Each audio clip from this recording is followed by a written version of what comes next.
এমুঠি ভালপোৱা আপোনাৰ নামত। ভালপোৱাবোৰ কেনেকৈ প্ৰকাশ কৰোঁ?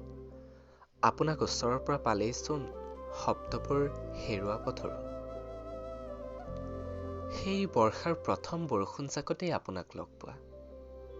আহি আহি সময় হ'ল এতিয়া বসন্তক বিদায় দিয়া। তথাপি মোৰ ভালপোৱাৰ সংজ্ঞা যে আপুনি। আপোনাক জনাবকে পৰা নাই জানেনে কাব্যপ্ৰিয়া। শেষত আজি আপোনালৈ বুলি কলমটো আৰু উকাহ কাগজখন ধৰিলোঁ। এখন চিঠি লিখিলোঁ।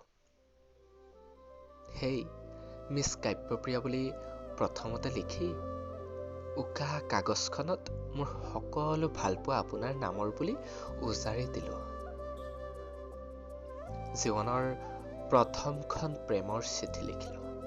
হৃদয়ৰ মণিকোঠাত আবদ্ধ সকলো হেঁপাহ বৰ্ণালোঁ।